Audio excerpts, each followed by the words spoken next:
Hey guys, it's me, Brittany, and this is my channel, Beauty Mark. So, as promised, this is my heat training video. Now, I won't be heat training my hair in this video, but I'm just gonna have a general overview of heat training in a little more detail, just in case any of you guys would like to try it or just have a little bit more information about it.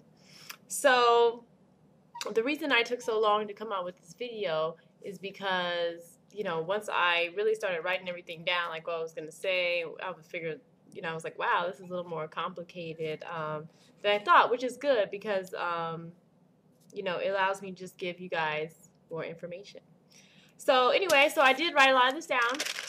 So I hope you don't mind if I'm reading a little bit of it. Okay. And sorry, my hair is like poofy right now. I just did my reversion video, so my hair is still poofy, and I won't really be changing it until I do my hair next week, which is when I'll make my next video. So before we get started, actually, I want to give a shout out to a lady. Her name is Tammy73, and she actually made a nice little thread about one of my videos on the long hair care forum. So I just want to say hello to her, and thank you for doing that. Because that just brings more people to my side and really allows me to share more information with others. So anyway, let's get started. So I have a few little things that I would like to say before I start this video. Just like a few little notes. So first and foremost, I get emails and comments and people say things like, well, my hair was heat trained, and I went to the salon every week, and my hair was fried and terrible, and it broke off, and so my hair was unhealthy, so your hair is unhealthy too. Okay. That's not heat training, okay? Heat training is a process that you're doing to your hair to change the texture. And the difference between that and, say, someone going to the salon every week is that you're applying the heat in order to change your texture, and it's a treatment for your hair. It's not how you style your hair. So, for example, if you're going to salon once a week and they're flat ironing your hair at 400 degrees once a week, your hair changes, and then you continue to flat iron your hair at 400 degrees once a week, then eventually your hair is going to break off. I mean, that's what's going to happen. Heat training, however, is different. If we're heat training our hair at 400 degrees, after there has been trained, it doesn't need to be trained anymore. So therefore, I don't need to go over a section more than one time. I should be able to go significantly down in temperature, do one pass with the heat protectant to allow me to style my hair without damaging it. And that's the difference. Heat training is intentional. Frying your hair is not. Okay? Next thing, heat training is just meant to loosen whatever you have, your curl pattern. If you really don't have curls, then it's not going to give you curls. It's just going to loosen whatever you have. Okay? Next thing, a lot of people have send me questions like, do I use a heat protectant when I heat train? And yes, I do. I do use a heat protectant when I heat train because my intention, of course, is just to gradually change the hair, not burn it or rapidly change it, because then that can lead to damage. Also, going back to people saying their hair has been damaged by the heat and whatnot, a lot of times that happens also. It's because the temperature that they're using is just really too high for your hair. Like if you ever see someone who's like, oh, I just did my hair and now I washed it and now I won't go back. Well, that person was using heat that was way, way too high for their hair, and that's not what heat training is. The idea about heat training is just to use a very nice, safe amount of heat to gradually change it. It's not changing your hair once, it's gradually doing it so as to avoid damage. Okay? So, let's get down to business.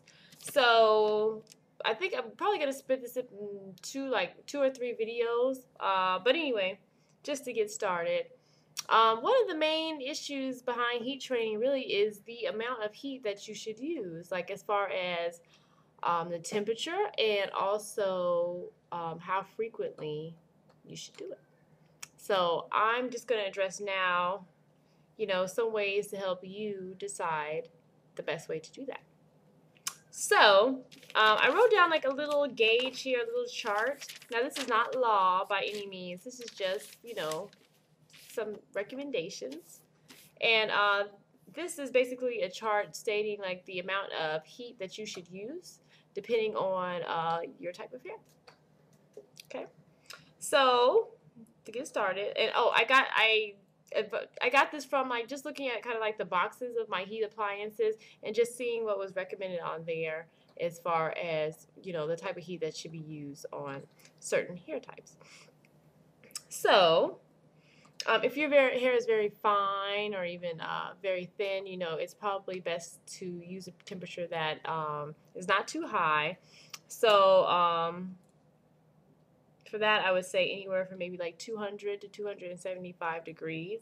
If your hair is like medium thickness, not very coarse, not fine, just kind of in the middle, I would say maybe somewhere from 275 to 375. And if you have very thick hair, very coarse hair, or just resistant hair, you may have to do it anywhere from 375 to 450. Okay. Now keep in mind, the less heat you use, the less likely that you are,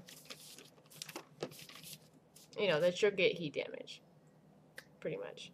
But that also reduces, well, that also increases the amount of time that you see between changes. So something else you want to consider, other than the density and the texture, or the density and the thickness, is also the texture of the hair. For example, I know for me, my curlier parts, like my 4B in the back here, it doesn't train as easily as, say, I have like the little, maybe like the tiniest little 3C patch, maybe like that big. The B takes longer to train than, the 4 or the 3B or 3C. Yeah, 3C back here, as opposed to like the 4A on the rest of my head is like in the middle of those. So another thing you want to take into consideration is actually your growth per month, because that makes a difference. So for example, I listed a lady before that you all may be familiar with. Her name is like I can't remember her full name, but it begins with like long hair, don't care. Now her hair grows about 1/4 of an inch a month, which is considered kind of slow, as opposed to my hair, which grows, a little bit over 1/2 of an inch per month. So that's going to make a difference. She uses the heat once a month, as where I am going to use it, a bit more frequently, just because my hair grows a little bit faster. Okay, and the last thing you may want to consider as far as your hair goes is the condition of your hair. The more damaged your hair is, or if you have some kind of chemical in your hair, such as bleach or what have you, that is going to train a lot faster than, say, your roots, which are, at maximum health. So these are all things to take into consideration. I'm actually going to stop this video right now so I don't go over my time, and then we're just going to go into getting started. Okay, see you then.